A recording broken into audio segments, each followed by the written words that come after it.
What in the actual hell did I just watch?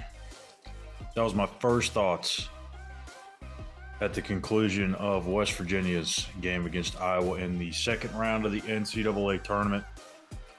I'm literally at a loss for words. I don't understand what just happened, or happened last night, I should say.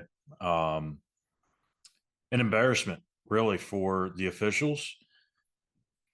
And typically, I'm not one that likes to go on rants about officiating.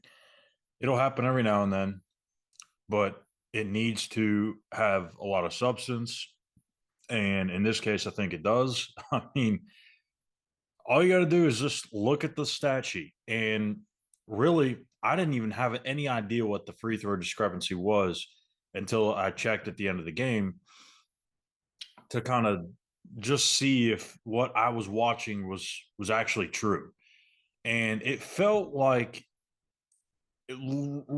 literally as the game went on, each quarter got worse and worse and worse and worse. The fourth quarter was horrendous. And I think that's really when it stood out to me that West Virginia wasn't getting the same calls as Iowa was. And I hadn't even gone on to Twitter or X and complained about it yet. And when I went on there, posted the tweet that the officials are wild. And I started scrolling and I'm like, oh my gosh, everybody's seen it. So I'm like, all right, I'm not crazy. This is actually as bad as it looks. And then you have national, very well-respected writers talking about it. You have Damian Lillard of the Milwaukee Bucks talking about how West Virginia is getting screwed. Yeah, this is a legit thing, folks. West Virginia got robbed of a real opportunity to win that game. This has to be investigated, and it won't, because this is what the NCAA wants. They want Caitlin Clark to keep winning. They want all the eyes on Caitlin Clark and the Hawkeyes. It's what they want. It's what they drew up. She's never won a NCAA national championship, and there are folks out there who believe she may be the greatest college basketball player of all time. Now, that's a different debate, but just because certain people have those feelings doesn't mean that we should officiate the game differently. I looked up one point in the fourth quarter, and West Virginia had been whistled for, I believe, their 8th foul, and Iowa had 1. Again, still didn't really know what the free throw discrepancy was. And then when I went and looked after the game, I was just mind boggled at what it was. If you have no idea, if you don't follow me on Twitter, if you haven't looked at the stat sheet yet, this is going to blow your mind. West Virginia, who is one of the better teams in college basketball and getting to the free throw line, they attempted 36 free throws, I believe. I'll double check this right now. Yeah, they attempted 36 free throws in their opening round game against Princeton. This is a team that knows how to get to the line. They're aggressive. They drive the ball deep into the paint. They draw contact. This is a team that lives and dies, but well, not lives and dies, but they make it a clear emphasis to get to the rim. 36 free throw attempts in round 1 against Princeton. Last night against Iowa, 5. Now, going over to the other side, how many did Iowa attempt? 30. 30 to 5. My first thought when I saw those numbers was, holy crap, this is Bob Huggins giving Higgins the ear in Kansas when it was 32 to 4 or whatever it was in terms of that free throw discrepancy.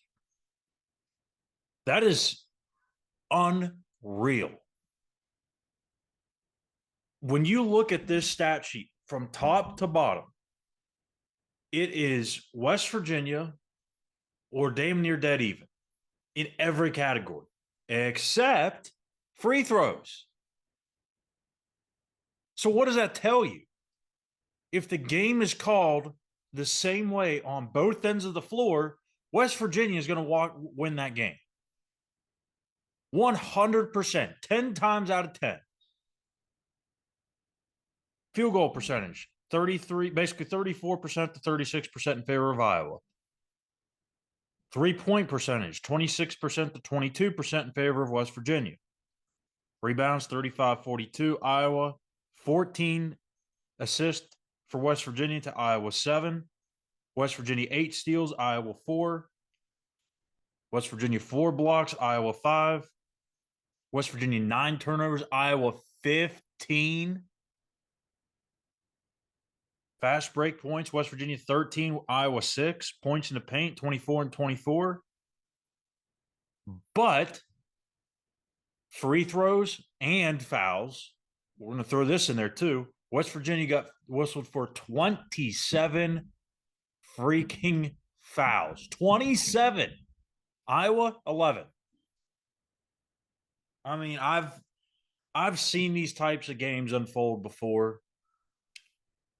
I don't know that I've seen it happen in the NCAA tournament as egregious as this one was. It was clear as damn day. And it's a shame because of who Caitlin Clark is and who the Iowa Hawkeyes are, that this was essentially what they want. That they were not going to allow West Virginia to have a chance to win this game.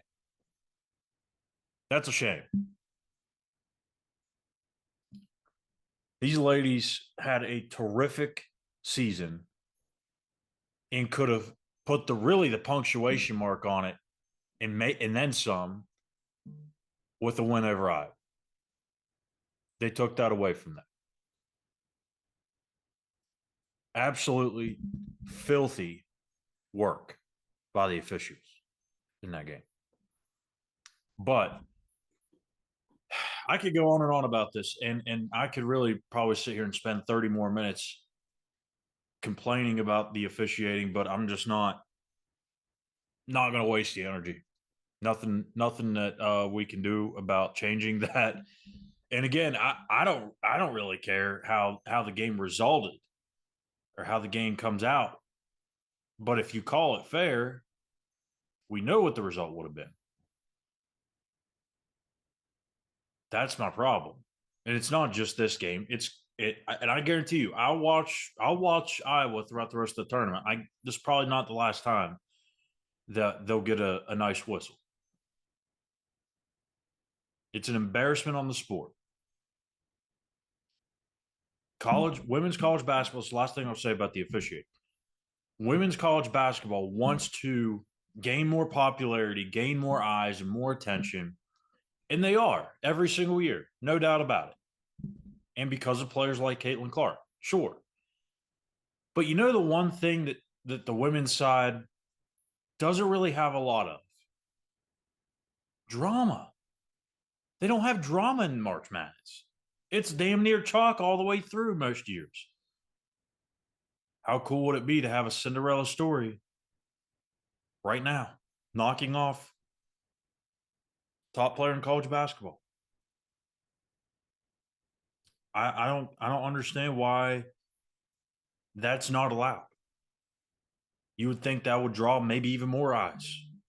Let's see what the Cinderella does. Cinderella gets all the attention on the men's side. Could not tell you the last time. And maybe it's happened recently. I don't know my history off the top of my head, but I'm just guessing here because it's what it feels like. Couldn't tell you the last time an 8 seed or lower has made it deep into the tournament. I don't know. But before I get out of here, I do have to say this. Mark Kellogg is a home run hire for Ren Baker. And what he has done with this program in the short amount of time is incredible. It's almost unthinkable. And Mountaineer fans should be excited because this program is only going to get better. They were 25-7, and we could argue too that they got screwed with the seeding. An 8 seed being 25-7. Come on now. And then to also get Iowa in your region as the number one team. Yikes. But Mark Kellogg is a phenomenal coach. 25-7 in his first year. Gets a tournament win. Fourth place finish in the Big 12. Should have probably beat Iowa. I mean, this is great stuff that we're already seeing from Mark Kellogg. And again, I think this team is going to be a dangerous team moving forward. They return some pieces for next year, but it's not just next year. It's years after that I think we're going to see Kellogg take this team deep into the tournament in the very, very near future. And I wouldn't be surprised to see them at the top of the Big 12 here rather soon as well. And what that should do is make you feel good about the men's side and Darren DeVries. I'm telling you, folks, Ren Baker knows basketball. He's coached it. He's hired really, really well. He has a good eye for basketball coaches. And just to see what Mark Kellogg has done in 1 year should make you feel good about what Darren DeVries can do in his first year. Are they going to go 25-7? Probably not. Big 12 is pretty brutal on the men's side. But can they get to the tournament? Yeah, absolutely. It's definitely within reach, especially with the era of the portal.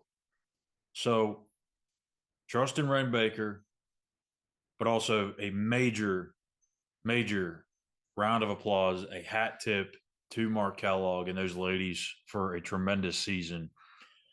It's unfortunate the way it came to an end, but what are you going to do?